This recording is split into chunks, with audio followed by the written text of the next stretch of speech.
ನಮಸ್ಕಾರ. ಐಡಿಯಾ ನ್ಯೂಸ್ಗೆ ಸ್ವಾಗತ. ವೀಕ್ಷಕರೇ, ಮುಳಬಾಗಿಲು ತಾಲೂಕಿನ ಜೆಡಿಎಸ್ ಶಾಸಕರು ಸಮೃದ್ಧಿ ಮಂಜುನಾಥ್ ಅವರು ಸುಮಾರು ವರ್ಷಗಳಿಂದ ಕೂಡ ಒಂದಷ್ಟು ಸೇವೆ ಮಾಡ್ಕೊಂಡು ಬರ್ತಾ ಇದ್ದಾರೆ.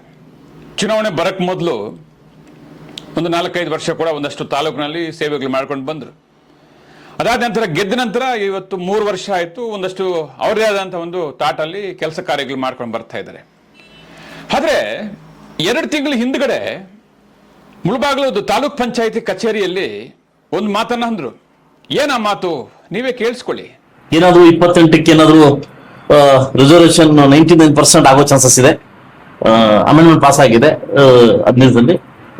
ಲೇಡಿ ರಿಸರ್ವೇಶನ್ ಬಂದ್ರೆ ಖಂಡಿತವಾಗ್ಲೂ SC ಲೇಡಿ ಆಗೋ ಚಾನ್ಸಸ್ 100% ಇದೆ. ಸೊ ಏನಾದ್ರೂ ಕೂಡ ತಾಲೂಕು ಅಭಿವೃದ್ಧಿಗೆ ಒಳ್ಳೇದಾಗ್ಲಿ, ನಿಮ್ಗೆ ಒಳ್ಳೇದಾಗ್ಲಿ. ಮುಂಬರುವ 2028ಕ್ಕೆ ಮೀಸಲಾತಿ ಬದಲಾವಣೆ ಆಗುತ್ತೆ, ಕ್ಯಾಟಗಿರಿ ಚೇಂಜ್ ಆಗುತ್ತೆ, ಲೇಡೀಸ್ ಬರುತ್ತೆ ಅಂತೇಳಿ ಹೇಳ್ತಿದ್ದಾರೆ.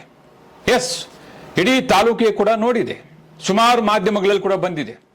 ತಾಲೂಕಿನ JDS ಶಾಸಕರು ಸಮೃದ್ಧಿ ಮಂಜುನಾಥ್ ಅವರೇ ಬಾಯಲ್ಲಿ ಹೇಳಿರ್ತಕ್ಕಂಥದ್ದು ಏನು, ಮುಂಬರುವ ವಿಧಾನಸಭಾ ಚುನಾವಣೆಯಲ್ಲಿ ಮೀಸಲಾತಿ ಬದಲಾವಣೆ ಆಗುತ್ತೆ, ಎಲ್ಲೋ ಒಂದ್ ಕಡೆ ಲೇಡೀಸ್ ಬರುತ್ತೆ ಅಂತೇಳಿ ಹೇಳಿದ್ದಾರೆ. ಆದರೆ ಇದೇ ತಿಂಗಳು 15ನೇ ತಾರೀಕು ಸಮೃದ್ಧಿ ಮಂಜುನಾಥ್ ಅವರ ಹುಟ್ಟುಹಬ್ಬ ಆಯ್ತು. ಅವರ ಮನೆ ಮುಂದ್ಗಡೆ ಸುಮಾರು ಜನರು ಕೂಡ ಸೇರಿದ್ರು. ಆ ಸಂದರ್ಭದಲ್ಲಿ ಹೇಳಿದ್ದೇನು ಒಂಚೂರು ನೀವೇ ಕೇಳಿಸ್ಕೊಳ್ಳಿ.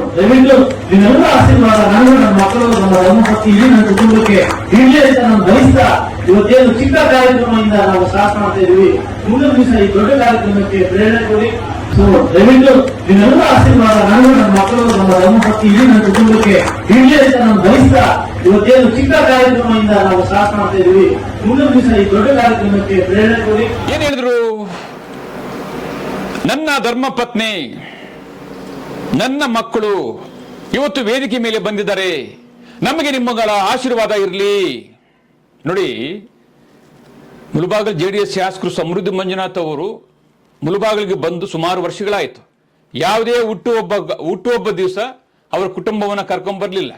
ಅವರ ಧರ್ಮಪತ್ನಿಯನ್ನ ಯಾವತ್ತೂ ಕೂಡ ಕರ್ಕೊಂಡ್ಬಂದು ಜನರಿಗೆ ಪರಿಚಯ ಮಾಡಿಕೊಡ್ಲಿಲ್ಲ. ಆದರೆ ಇವತ್ತು ಚುನಾವಣೆ 1.5 ವರ್ಷ ಇದೆ. ಈ ಸಂದರ್ಭದಲ್ಲಿ ಶಾಸಕರು ಧರ್ಮಪತ್ನಿಯನ್ನ ಜನರಿಗೆ ಪರಿಚಯ ಮಾಡಿಕೊಟ್ಟಿದ್ದೇಕೆ? ಜನರಿಗೆ ಧರ್ಮಪತ್ನಿಯ ಹುಟ್ಟುಹಬ್ಬ ಇವತ್ತೇ, ನಿಮ್ಗಳ ಆಶೀರ್ವಾದ ಇರಲಿ ಅಂತ ಹೇಳಿದ್ದೇಕೆ? ಇದರಿಂದ ಏನಿದೆ? ಅಂದು 2 ತಿಂಗಳ ಹಿಂದ್ಗಡೆ ಹೇಳಿದ್ದೇನು, ಮುಳಬಾಗಿಲು ಮೀಸಲಾತಿ ಬದಲಾವಣೆ ಆಗುತ್ತೆ, ಲೇಡೀಸ್ ಬರುತ್ತೆ ಎಂದ್ರು.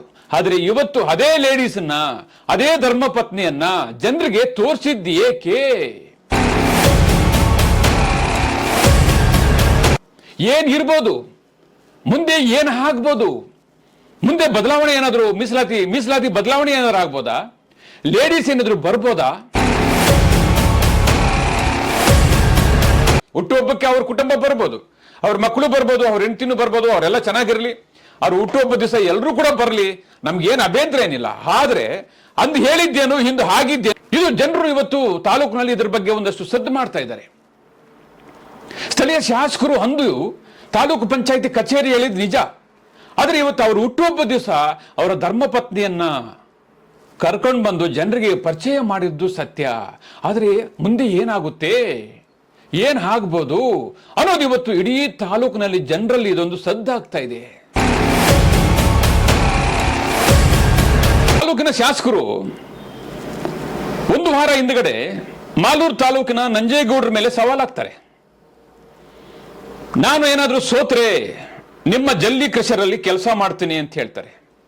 ನಂಜೇಗೌಡರು ಸವಾಲ್ಗೆ ಸ್ಥಳೀಯ ಶಾಸಕರು ಸಮೃದ್ಧಿ ಮಂಜುನಾಥ್ ಆಗಿರ್ತಕ್ಕಂಥ ಸವಾಲು ಏನು? 2 ತಿಂಗಳ ಹಿಂದ್ಗಡೆ ತಾಲೂಕು ಪಂಚಾಯತಿ ಕಚೇರಿಯಲ್ಲಿ ಮೀಸಲಾತಿ ಬದಲಾವಣೆ ಆಗುತ್ತೆ, ಲೇಡೀಸ್ ಬರುತ್ತೆ ಅಂತ ಹೇಳಿದ್ದೇನು? ಇದೇ ತಿಂಗಳ 15ನೇ ತಾರೀಕು ಯಾವತ್ತೂ ಬರ್ದಿರತಕ್ಕಂತಹ ಧರ್ಮಪತ್ನಿ, ಯಾವತ್ತೂ ಕಾಣಿಸ್ತಕ್ಕಂಥ ಧರ್ಮಪತ್ನಿ ವೇದಿಕೆ ಮೇಲೆ ಕರ್ಕೊಬಂದು ತಾಲೂಕಿನ ಜನರಿಗೆ ಪರಿಚಯ ಮಾಡಿ ನಿಮ್ಮಗಳ ಆಶೀರ್ವಾದ ನಮಗೆ ಇರಲಿ ಅಂತ ಹೇಳಿ ಹೇಳಿದ್ದೇನು? ಇಷ್ಟಕ್ಕೂ ಮುಂದೆ ಏನಾಗುತ್ತೆ? ಆದರೆ ಇದೇ ಶಾಸಕರು ಅವತ್ತು ಹೇಳಿದ್ದೇನು, ಇವತ್ತು ಜನರಿಗೆ ಪರಿಚಯ ಮಾಡಿಕೊಟ್ಟಿದ್ದೇನು? ಏನಾದರೂ ಮುಂಬರುವ ದಿನಗಳಲ್ಲಿ ಮೀಸಲಾತಿ ಬರ್ಬೋದಾ, ಜನರಲ್ ಆಗ್ಬೋದಾ, ಲೇಡೀಸ್ ಬರ್ಬೋದಾ? ಲೇಡೀಸ್ ಬಂದ್ರೆ ಇದೇ ಮೀಸಲಾತಿ ಬದಲಾವಣೆ ಆದಾಗ ಇದೇ ಶಾಸಕರು ಧರ್ಮಪತ್ನಿಯವರು ಏನಾದರೂ ಚುನಾವಣೆಗೆ ಬರ್ಬೋದಾ, ಚುನಾವಣೆಗೆ ಏನಾದರೂ ನಿಲ್ಲಿಸ್ಬೋದಾ ಅನ್ನೋದು ಇವತ್ತು ಜನರಲ್ಲಿ ಒಂದು ಸದ್ದಾಗಿದೆ. ಇಡೀ ತಾಲೂಕೆ ಕೂಡ ಸ್ವಲ್ಪ ಗುಸುಗುಸ ಅಂತ ಇದ್ದಾರೆ. ಇವತ್ತು ನಾನು ಶಾಸಕರು ಏನು ಹೇಳಿದರೆ ಅದನ್ನೇ ತೋರಿಸ್ತಾ ಇದ್ದೀನಿ. ವೀಕ್ಷಕರೇ, ಈ ವಿಡಿಯೋ ನಿಮ್ಗೆ ಇಷ್ಟ ಆಗಿದ್ರೆ ನಮ್ಮ ಚಾನೆಲ್ ಅನ್ನ ಸಬ್ಸ್ಕ್ರೈಬ್ ಮಾಡಿ, ಶೇರ್ ಮಾಡಿ, ಲೈಕ್ ಮಾಡಿ. ಧನ್ಯವಾದ.